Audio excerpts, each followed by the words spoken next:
Everybody, welcome back to Fish Den 365. I'm Den Haring, and welcome back to Topwater Tuesday! Today, we've got an interesting little bait for you here. You know, I was out with my son fishing, looked up in a tree and saw this thing hanging down, and I went after and got it. It's this small whopper plopper. I forgot that they came out with this. It's only 60 millimeters long.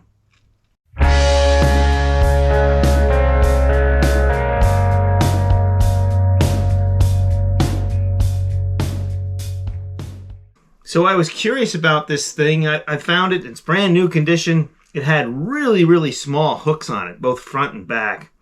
And I went out on the water and practiced with it. Wanted to see what it looked like. I filmed that for you, so you'll see how it sits in the water and how it works, and hopefully you'll hear the sound that it makes. It was a bit of a windy day, so you might not be able to hear that sound so well. But it makes a good sound, and I was impressed with the lure once I made some modifications to it. It wasn't the way I liked it with how I found it. So we'll show you what I did, how I made those modifications, and came up with a better lure as a result.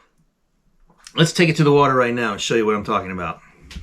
All right, so we got this little teeny whopper plopper here. It's a whopper plopper 60. So it's very small, 60 millimeter, I imagine that means. So let's demonstrate how it works. I found this thing, so maybe it was meant to be. Let's see how it works in the water. First thing we want to do is just see how it floats. Oh, that's the right attitude, just like the other whopper ploppers. And that spinner's gonna, oops, we got our tangle here. I didn't change the hooks on this thing. It came with really small hooks. I just found it and tied it on right away. Let's see how it goes. Cast well. You could use this on BFS gear, but this is not BFS gear, and I still was able to cast it pretty far.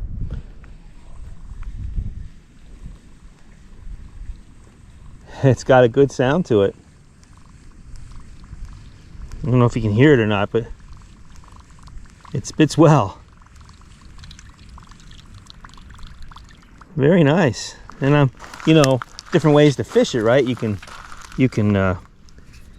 go slow with it, just to make that plop plop plop sound, or you can go faster, a little more noise. But you can also stop and go, and that's really good.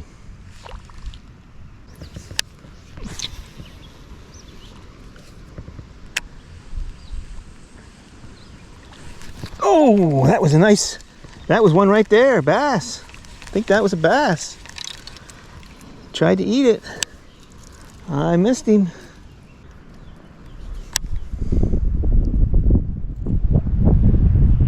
I don't like these hooks. We're going to change these hooks out.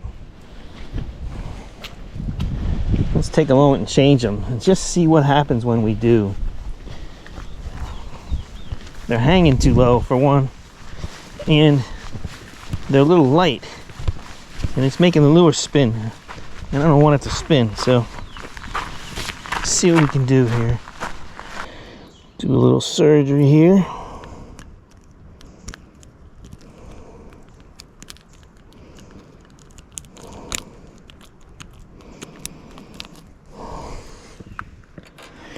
Okay, maybe just one hook. Maybe that's the solution. One hook on the belly. Maybe that's what we do. We'll try that.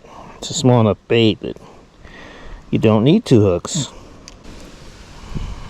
Yeah, I like that better. Let's try that.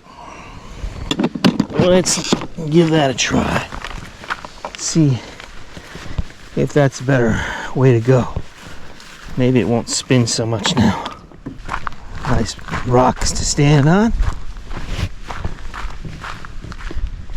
There we go.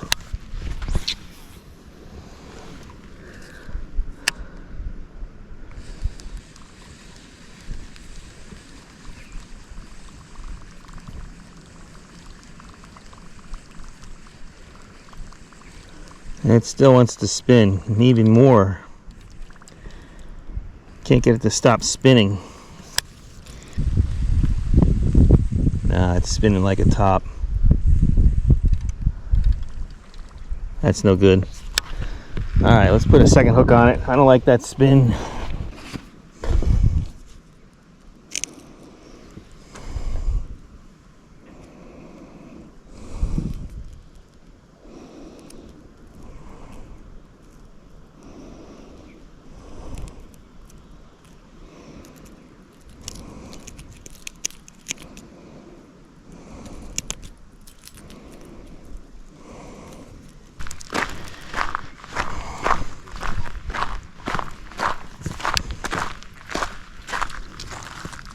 Still sits good.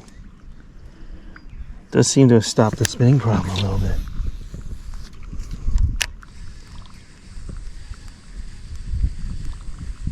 Yep, better.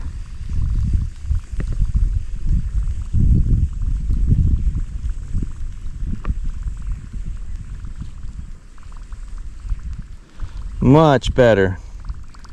Much better. Faster speed, less spin. So what we did out there was we changed out the small hooks, and at first I just put a number 6 hook on the belly because the number 6s seemed to be a bit big for the bait, and I was concerned about weighing down the bait too much. But when I did that and started playing with it with just the number 6 hook on the belly, the bait would even spin even more. That was one of the reasons why I wanted to change it in the first place. With those smaller hooks at a higher speed, this bait would just spin and twist your line, and I just couldn't live with that. So it was even worse when I put that number 6 hook on the belly. So I put another number 6 hook on the back, hoping it would stabilize it, and it did. It gave it a little more weight than before, so I was able to cast it farther. And with the number 6 on the back, what ended up happening was I could go much faster before it would tend to spin. In fact, it was where I would want it to be. I'd have to really go fast to make it spin out. So now, and the way that it worked with the chop with that tail, the sound was still there. The sputter and the spinning of the water was still there. I don't think I really gave up much with putting the heavier hooks on in a balanced way. And of course, with larger hooks, I've got a much better chance of having better hook sets on what I think may be large fish that will try and eat this bait. It's a small bait. It's a bit bulbous up front, but it makes the right sound. And I even had a hit on it out there in the middle of a cold front, which surprised me. I didn't hook that fish, but it did hit it. And the other thing about this is that because it's got this small demeanor, I think it'll be a really good bait for smallmouth bass fishing as well as largemouth. And you know, it's nice because you can reel it steady and have them chase it down that way. But stop and go is real nice with this bait too. It has a nice balance point to it where when you move it forward and sputter it and stop it, it just looks lively in the water. It moves around pretty nicely. So I think it's going to catch me some fish. I'm looking forward to fishing it down the road and showing you those results when we do. Anyway, that's it. This is the Whopper Plopper 60. Pretty cool bait here. And I think it's going to have its place in my tackle box going forward now that I have it balanced the way I want to. Let me know if you have experience with this bait. I don't know how long it's been out. I remember seeing that they came out with it, but I forgot about it until I found it in this tree. So if you fish this Whopper Plopper 60, let me know the results you have, what you think about it, what you do as far as the hooks go. Would love to hear it in the comments. And hey, if you'd like to see a video on hybrid striper fishing at this time of year, topwater fishing for them at night, take a look at this video right here. Well, that's it for this Topwater Tuesday. Hope to see you on the water. Be safe out there, and as always, may God bless your fishing endeavors.